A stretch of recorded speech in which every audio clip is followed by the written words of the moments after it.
इस बार कह रहे हैं अब की बार तेजस्वी की सरकार, यानी इस बार तेजस्वी यादव मुख्यमंत्री बन रहे, आप कह रहे हैं अब की बार देखिए, अब कोई सपने देखते हो तो क्या उसमें गुनाह है। जिस बिहार को जंगल राज की उपाधि देने में तेजस्वी जी के पिताजी आदरणीय पूर्व मुख्यमंत्री बिहार लालू यादव जी, पूर्व मुख्यमंत्री बिहार राबड़ी देवी जी इस उपाधि से नवाजने के लिए कोई कमी नहीं छोड़ी थी।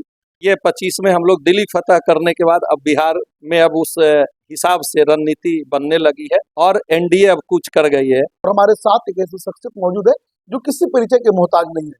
विश्व विधानसभा से कई बार विधायक रह चुके हैं। अनिल सिंह जी है, जाने माने व्यक्ति है। सबसे पहले हमारे चैनल में स्वागत है। धन्यवाद। और आपके तमाम दर्शकों को मेरी ओर से शुभकामना। सर, एनडीए की एक बहुत बड़ी बैठक कल नवादा में होने जा रही है। ये बैठक में क्या फैसला लिया जाएगा, क्या रणनीति तैयार की जाएगी? देखिए, आपने सही कहा कि 2025 का चुनाव अब सामने है। 2025 में हम लोग दिल्ली फतह करने के बाद अब बिहार में अब उस हिसाब से रणनीति बनने लगी है और एनडीए अब कुछ कर गई है, यानी यात्रा प्रारंभ कर दी है। पहले से प्रारंभ था, लेकिन उस के बाद हमारे जिले का कल बैठक है, जिसमें सारे दल के लोग और सभी दलों के कार्यकर्ता एक साथ आएंगे।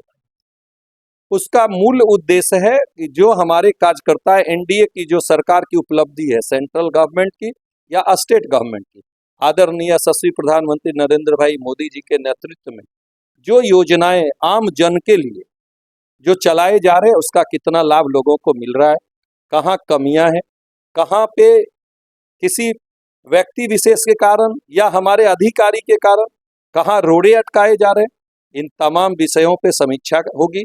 साथ ही साथ अपने तमाम एनडीए के कार्यकर्ताओं को एक साथ में बैठकर हम लोग आगे की रणनीतियों पे विचार करेंगे और 25 का चुनाव अब की बार 225 पार का लक्ष्य है। हम लोग उसको सफल बनाने के लिए संकल्पित होकर अपने कार्य में लगे। सर, इस बार कह रहे हैं अब की बार तेजस्वी की सरकार, यानी इस बार तेजस्वी यादव मुख्यमंत्री बन रहे, आप कह रहे हैं अब की बार 200 पार। देखिए, अब कोई सपने देखते हो तो क्या उसमें गुनाह है। जिस बिहार को जंगल राज की उपाधि देने में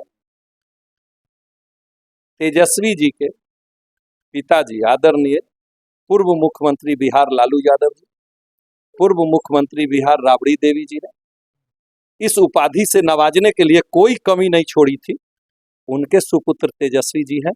बिहार की जनता जानती है कि आज तेजस्वी जी आगे चेहरा, और उन्होंने अपने पोस्टर से चुनाव में, आपने देखा होगा 2020 के चुनाव में भी उन्होंने अपने पोस्टर से लालू जी और राबड़ी जी का फोटो हटा दिया था, इसलिए कि लोग को फिर याद ना आ जाए।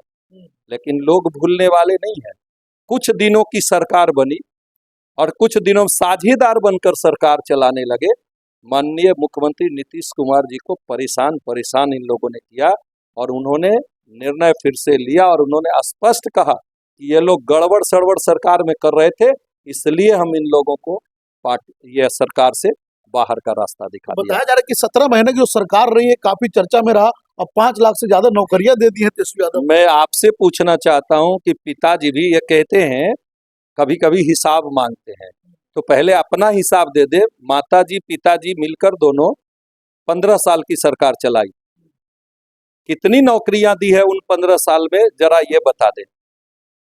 ये एनडीए की सरकार है, जिस सरकार में नौकरियां भी मिल रही है, रोजगार भी मिल रहे हैं, और आज युवा अपने जोश और जुनून के साथ आगे बढ़ रहे हैं और सरकार संसाधन लेकर उनके लिए बैठी। इसकी क्या गारंटी की नीतीश कुमार आपके साथ रहेंगे, फिर पलटी मार देंगे, चाचा भतीजा एक साथ फिर आ जाएंगे? देखिए, हमारा जो रिश्ता है वह स्वाभाविक रिश्ता है। कुछ पल हमारी पार्टी और नीतीश कुमार जी, हम लोग अलग गए, महसूस ये जरूर हुआ नीतीश जी को, और हमारी पार्टी बिहार के निर्माण में लगी है।